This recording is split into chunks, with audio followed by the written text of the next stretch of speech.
Good morning, student. I am Dr. Akriti Jain. Today I am going to discuss various kinds of algebraic structures.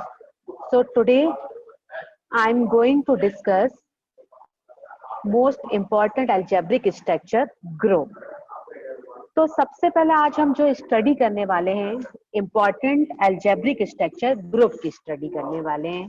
तो सबसे पहले हम ये समझेंगे कि ग्रुप किस तरीके का अलजेब्रिक स्ट्रक्चर होता है। तो the algebraic structure with only one binary operations is called group. मतलब ग्रुप एक ऐसा अलजेब्रिक स्ट्रक्चर होगा जिसमें एक आपका सेट होगा और उस सेट में हम सिंगल बाइनरी ऑपरेशन ही अप्लाई कर सकते हैं। तो इस तरीके का स्ट्रक्चर क्या कहलाता है? आपका ग्रुप कहलाता है। तो ग्रुप को जब भी आप डिफाइन करोगे तो कैसे डिफाइन करोगे? एन अलजेब्रिक स्ट्रक्चर, यहाँ पे हमने जी डिफाइन किया है। G is the non empty set और O is the binary operation. यहाँ पे बाइनरी ऑपरेशन कैसा होगा? आपका सिंगल होगा। तो single binary operation is called group. If binary operation O satisfies the following postulate, यदि आपका ग्रुप ये चार प्रॉपर्टीज को फॉलो करता है तब हम अलजेब्रिक स्ट्रक्चर को क्या कहते हैं? ग्रुप कहते हैं। तो पहली प्रॉपर्टी जो आज मैं एक्सप्लेन करने वाली हूँ, इस प्रॉपर्टी को मैंने जीवन नाम दिया हुआ है, जिसको मैं कहूंगी closure property. It is the very first property of the group. तो कभी भी यदि आपको किसी सेट को ये प्रूव करना है ये सेट इस पर्टिकुलर बाइनरी ऑपरेशन के लिए ग्रुप होगा कि नहीं होगा, तो सबसे पहले हमें इसकी पहली प्रॉपर्टी प्रूव करना पड़ेगी। वो क्या होगी? आपकी क्लोजर प्रॉपर्टी। तो क्लोजर प्रॉपर्टी क्या होती है? इफ सपोज हम ये मानते हैं कि एक हमारा सेट कैपिटल जी है जिसमें दो एलिमेंट्स हैं ए और बी। तो A belongs to the set of capital G and B belongs to the set of capital G, implies that a binary operation B also belongs to the set of capital G for all AB belongs to the set of G। तो देखिए यहाँ पे बहुत simple सी चीज है कि जैसे मान लीजिए सपोज आपने किया है कि एक सेट हमारा है G। ठीक है, हम यहाँ पे एज्यूम कर लेते हैं। एक एग्जांपल मैं आपको बताती हूँ कि जैसे सपोज मान लीजिए आपने एज्यूम किया हुआ है सेट कैपिटल G। ठीक है, यहाँ पर मैं लिख रही हूँ G को। ठीक है, ये जी मैंने लिखा हुआ है। जी को आप चाहो तो कैपिटल भी ले सकते हो। हमने जी लिया हुआ है और बाइनरी ऑपरेशन, इसमें हमारे कुछ एलिमेंट्स है 1 2 3 4 5 6। ठीक है, अब सपोज इसमें से हमने एक एलिमेंट लिया हुआ है a इज इक्वल टू, हम स्मॉल लेटर में ले लेते हैं, a इज इक्वल टू 2 और b इज इक्वल टू कितना है आपका 3। ये दोनों किस सेट को बिलोंग कर रहे हैं? इस सेट को बिलोंग कर रहे हैं, सेट जी को। यहाँ पर हमने लिया हुआ है बाइनरी ऑपरेशन। फॉर एग्जांपल यहाँ पे हमने बाइनरी ऑपरेशन लिया हुआ है मल्टीप्लिकेशन। ठीक है, यहाँ पे हमने बाइनरी ऑपरेशन मल्टीप्लिकेशन लिया है। तो इस मल्टीप्लिकेशन ऑपरेशन के लिए यदि आप a मल्टीप्लाइड बाय b करोगे तो आपको क्या रिजल्ट मिलेगा? मतलब 2 मल्टीप्लाइड बाय आपने 3 किया और रिजल्ट आपको क्या मिला? 6 मिला। और ये 6 किस सेट को बिलोंग कर रहा है? सेट जी को बिलोंग कर रहा है। तो इस प्रॉपर्टी को हम क्या कहते हैं? क्लोजर प्रॉपर्टी कहते हैं। मतलब जो भी हमें चीजें मिल रही हैं वो उस पर्टिकुलर सेट को भी बिलोंग करना चाहिए, तब ये प्रॉपर्टी क्या कहलाती है? आपकी क्लोजर प्रॉपर्टी कहलाती है। तो जब भी आप किसी भी सेट को प्रूव करोगे कि ये आपका ग्रुप है कि नहीं है, तो सबसे पहले इसमें हमको क्लोजर प्रॉपर्टी को इसको प्रूव करना पड़ेगा। अब नेक्स्ट हम प्रॉपर्टी की ओर जा रहे हैं। नेक्स्ट इंपॉर्टेंट प्रॉपर्टी है इसको मैं थोड़ा सा रिड्यूस कर देती हूँ। नेक्स्ट इंपॉर्टेंट प्रॉपर्टी जो हम डिस्कस करेंगे वो है आपकी एसोसिएटिविटी प्रॉपर्टी। तो एसोसिएटिविटी प्रॉपर्टी क्या कहती है?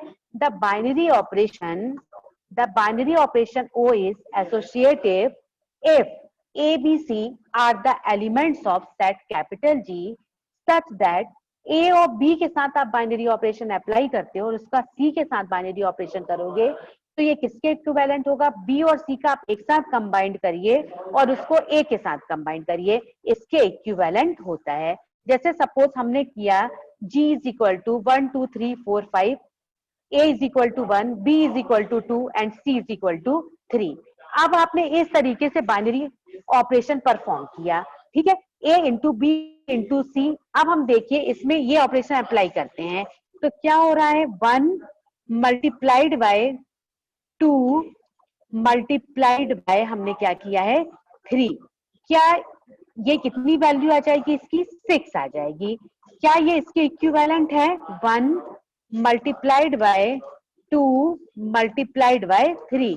तो आप देख सकते हो कि दोनों केसेस में आपको 6 रिजल्ट ही मिलेगा। इसका मतलब ये होता है कि एसोसिएटिव प्रॉपर्टी ग्रुप में होल्ड होती है। ठीक है, अब इसके बाद हम third important property G3 discuss करने वाले हैं, जिसको हम कहते हैं existence of identity property. Existence of identity property में there exist an element small e in G such that e का यदि आप बाइनरी ऑपरेशन ए के साथ करें और ए का यदि आप बाइनरी ऑपरेशन किसके साथ कर रहे हैं ई के साथ कर रहे हो, तो दोनों केसेस में रिजल्ट आपको ए ही मिलेगा। ये प्रॉपर्टी क्या कहलाती है? एग्जिस्टेंस ऑफ आइडेंटिटी प्रॉपर्टी कहलाती है। देखिए, जब आपके पास दो एलिमेंट होते हैं और आप प्लस ऑपरेशन का यूज करते हो तो उस केस में ई की वैल्यू आपकी 0 होती है, और यदि आप कौन सा ऑपरेशन यूज कर रहे हो? एस्ट्रिक ऑपरेशन यूज कर रहे हो, तो उस केस में वैल्यू जो होती है वो आपकी क्या कहलाती है? 1 कहलाती है। तो ये चीज आपको इंपॉर्टेंट यहाँ पर ध्यान में रखना पड़ेगा कि प्लस ऑपरेशन के लिए ई की वैल्यू 0 होगी और एस्ट्रिक ऑपरेशन के लिए ई की वैल्यू 1 होगी। अब जैसे मैंने एग्जांपल लिया है, सेट जी है जिसके एलिमेंट 0 1 2 3 4 हैं, ए की वैल्यू कितनी है? 2 है। अब हमने 2 + 0 किया और 0 + 2 किया, यू गेट द रिजल्ट 2। मतलब यहाँ पे ए की वैल्यू 2 है तो आपको रिजल्ट में ए ही मिला। तो ये चीज क्या कहलाती है? एग्जिस्टेंस ऑफ आइडेंटिटी कहलाती है। इसी तरीके से आपने मल्टीप्लिकेशन ऑपरेशन के लिए किया, तो मल्टीप्लिकेशन ऑपरेशन के लिए ई की वैल्यू 1 होगी, तो 2 का आपने 1 से मल्टीप्लाई किया और 1 का 2 से मल्टीप्लाई किया तो भी रिजल्ट आपको 2 मिल रहा है। तो इसको अपन क्या कहते हैं? एग्जिस्टेंस ऑफ आइडेंटिटी प्रॉपर्टी कहते हैं।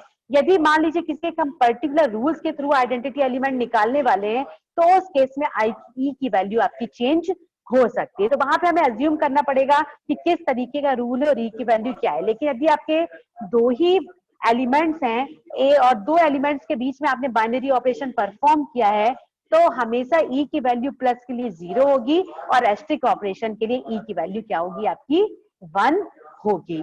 तो इस प्रॉपर्टी को अपन क्या कहते हैं? Existence of identity property. अब इसके बाद हम लास्ट प्रॉपर्टी डिस्कस करने वाले हैं, existence of inverse property. Existence of inverse property ये कहती है कि सपोज ए सेट जी को बिलोंग कर रहा है, तो इसमें एक एलिमेंट ए का इनवर्स ऐसा होगा, यदि ए का हम ए के इनवर्स के साथ बाइनरी ऑपरेशन निकालें तो ऑलवेज गेट द रिजल्ट ई। आपको ई ही रिजल्ट मिलेगा। जैसे फॉर एग्जांपल हमने जी इज इक्वल टू लिया हुआ है फॉर 0 1 2 3 4 5 एलिमेंट। ठीक है, हमने यहाँ पे ए की वैल्यू को एज्यूम किया है 3। तो यहाँ पर ए इनवर्स क्या होगा? यदि आप बाइनरी ऑपरेशन प्लस ले रहे हो तो ए इनवर्स क्या हो जाएगा? -3 हो जाएगा। और यदि आपने बाइनरी ऑपरेशन क्या लिया हुआ है? मल्टीप्लिकेशन लिया है, तो इसकी वैल्यू क्या हो जाएगी? 1/3 हो जाएगी। तो -3 किस केस में होगी? जब ऑपरेशन कैसा है आपका? प्लस ऑपरेशन आपने यूज किया हुआ है, ध्यान रखिएगा। और यदि आपने ऑपरेशन क्या यूज किया है? मल्टीप्लिकेशन किया है, तो ई की का इनवर्स कितना हो जाएगा? 1/3 हो जाएगा। अब क्वेश्चन क्या कह रहा है? ए इनवर्स इंटू ए। जैसे मान लीजिए हमने ऑपरेशन यूज किया हुआ है प्लस, तो ए इनवर्स प्लस ए हमें निकालना है, तो हमारी वैल्यू क्या हो जाएगी? -3 और आपने यूज किया हुआ है +3 इज इक्वल टू आपको क्या मिलेगा? 0 मिलेगा। और 0 यहाँ पर प्लस के लिए क्या होता है? आइडेंटिटी एलिमेंट होता है। इसी तरीके से आपने ए इनवर्स यूज किया है, मल्टीप्लिकेशन यूज किया है और ये किया है, तब क्या हो जाएगा? ए इनवर्स क्या हो जाएगा? 1/3 multiplied by 3 is equal to आपको क्या मिलेगा? 1 मिलेगा। तो देख लीजिए, आप मल्टीप्लिकेशन के केस में ई आपके 1 मिल रहा है और एडिशन के केस में क्या मिल रहा है? प्लस के केस में आपको 0 वैल्यू मिल रही है। तो जब भी किसी भी सेट को आपको क्या प्रूव करना पड़ेगा कि ये आपका ग्रुप है कि नहीं है, तब आपको इसके लिए क्या देखना पड़ेगा कि आपका क्लोजर प्रॉपर्टी फुलफिल होना चाहिए। एसोसिएटिव प्रॉपर्टी फुलफिल होना चाहिए and existence of identity property fulfil होना चाहिए and existence of inverse property भी आपकी फुलफिल होना चाहिए, तभी हम किसी अलजेब्रिक स्ट्रक्चर को ग्रुप बोल सकते हैं। ठीक है, आई थिंक आप लोगों को समझ में आ गया होगा। नेक्स्ट वीडियो लेक्चर में मैं दूसरे अलजेब्रिक स्ट्रक्चर की स्टडी करूंगी। तो आज की क्लास में सिर्फ इतना ही और मैं क्लास को अब एंड कर रही हूँ।